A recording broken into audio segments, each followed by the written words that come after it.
Post-harvest grain marketing. Comparing observed prices and marketing outcomes. Written by Joe Janzen from the Department of Agricultural and Consumer Economics at the University of Illinois. Posted to FarmDoc Daily on January 12, 2024. For farmers to profit from post-harvest grain marketing, the price they receive after harvest must exceed the price they could have earned for harvest time delivery by more than the cost of storage. Evaluating these marketing gains is complicated. Because farms can forward sell grain for delivery at almost any future date, the price received is not necessarily the cash price on the day delivery occurs. In this article, I examine the post-harvest marketing performance for corn and soybeans, using farm-level data on realized grain sales from Illinois Farm Business Farm Management, FBFM. I consider the distribution of marketing gains by comparing the price a farm receives post-harvest to the price received for near-to-harvest sales by the same farm in the same marketing year. This is a measure of the realized gross returns to post-harvest grain marketing. In a previous article, FarmDoc Daily, January 5, 2024, I presented a summary measure of the distribution of gross returns to post-harvest grain marketing across farms over a 17-year period. Farms realize gross returns that are on average roughly consistent with post-harvest seasonal price appreciation, but the range of possible marketing gains is wide, and farms often realize negative gross returns. In this article, I unpack this aggregated result by comparing year-by-year marketing performance to concurrent within-year price changes. The range of marketing outcomes is wide, and some proportion of farms realize post-harvest grain marketing losses in all years. Gross returns to post-harvest marketing are correlated with observed seasonal cash price changes. This implies the use of forward contracting is limited, particularly for post-harvest grain marketing. Note, this analysis ignores storage costs inherent in post-harvest grain marketing, which are significant relative to observed returns. Since storage costs are not zero, the net returns from post-harvest grain marketing must be lower than the gross returns. My results suggest farms should actively consider marketing grain before harvest, both to avoid storage costs and realize higher average prices. In addition, farms may be able to capture post-harvest marketing gains that reduce price risk using forward contracted sales for post-harvest delivery. Forward sales both pre- and post-harvest are useful tools in the farm's price risk management toolbox. However, the range of observed results also suggests it is unrealistic to expect a given marketing strategy to outperform in all market conditions. Measuring post-harvest grain marketing returns. To assess marketing performance and evaluate the range of possible marketing gains, I consider realized sales prices in both the near-to-harvest and post-harvest periods. Rather than measure marketing performance against an assumed marketing strategy, such as comparing actual sales prices to observed prices for cash sales at harvest, I consider realized marketing performance by comparing the realized price for post-harvest sales to the price received for sales realized near-to-harvest. This comparison is farm-specific, and so it adjusts for the possible influence of location, marketing skill, and other farm-specific factors that affect marketing performance, but do not vary over time. I assemble data on annual inventory and production quantities for corn and soybeans for roughly 16,000 farm year observations from FBFM grain farms between 2003 and 2020. Observing calendar year sales quantity and value alone would be insufficient to evaluate post-harvest marketing performance because the average sales price includes sales of both old crop inventory and new crop production.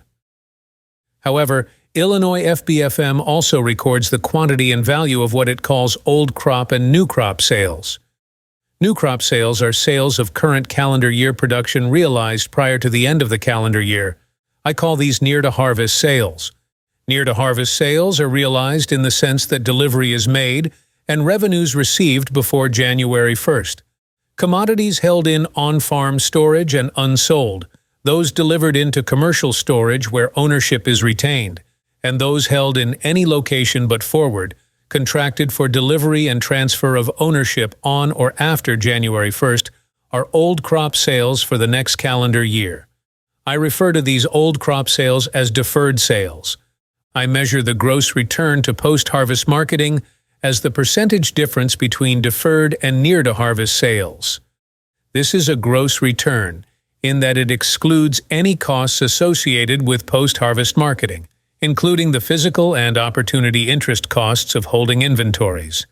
Considering percentage differences permits comparisons across marketing years with different price levels. Realized returns by marketing year. I summarize farmer post-harvest grain marketing performance using the distribution of gross returns to post-harvest grain sales shown in Figure 1. These figures show the proportion of farmers realizing gross return levels that range between 40% and 50% across the 16 marketing years shown in the figure. As noted in a previous article, the average gross return across all years is about 7% for corn and 6% for soybeans. Both the average and range of returns varies across marketing years. Small vertical lines in Figure 1 indicate the average gross return for each commodity. These vary from 10 to plunging 25%. Distributions in some years are quite peaked, suggesting returns were mostly the same for all farms. In other years, the range of the distribution is quite wide. Some marketing years feature gross returns substantially higher than the long-run average. The marketing years 2006-07, 2007-08, and 2010-11 all feature average gross returns of approximately 20%. In those years, many farms realize gross returns above that level. However, it is instructive to note that even in years where post-harvest marketing was extremely profitable, a small proportion of farms did realize negative net returns. Comparison to seasonal price appreciation. To understand variation over time in the level and range of gross returns to post-harvest grain marketing across farms, I plot the seasonal variation in cash prices for corn and soybeans in central Illinois in Figure 2. While these price levels do not completely describe the prices available for near-to-harvest and post-harvest delivery because of the possibility of forward contracting, they provide a useful indication of available prices. In Figure 2, vertical lines in each subfigure indicate the January 1 date that divides the near-to-harvest and post-harvest periods defined in FBFM data. Note that high but declining cash prices early in the marketing year, on the left edge of each subfigure, likely indicate higher prices in the previous marketing year. This is usually an indicator of higher pre-harvest forward contract prices for delivery at or after harvest. Comparison of Figures 1 and 2 suggests the greatest post-harvest marketing success occurs in years where cash prices consistently rose throughout the marketing year. Years like 2006-07, 2007-08, and 2010-11 were years where cash prices hit seasonal lows at the very beginning of the marketing year and reached seasonal highs only by the summer. Poor post-harvest marketing performance occurred when average cash prices were lower than the previous marketing year, so that cash prices declined in September, leading into the main harvest period. These are years like 2004-05, 2008-09, and 2014-15. While the correspondence between Figures 1 and 2 is not perfect, it indicates grain farms in Illinois who market some portion of their crop after January 1st realize returns correlated with changes in cash prices after January 1st. This suggests farms are holding some portion of their post-harvest grain inventories unpriced and speculating on seasonal cash price appreciation. When this typical seasonal price increase does not occur, as was the case, for instance, for soybeans in 2018-19, post-harvest market returns are quite poor. Implications. This analysis suggests farmers should carefully weigh the risks of deferring grain sales until later in the marketing year, especially sales that are unhedged or otherwise unpriced. Although farmers do realize profits from selling later in aggregate and on average, the wide variety of outcomes from deferred sales shows the downside risk of losing money on stored grain is substantial.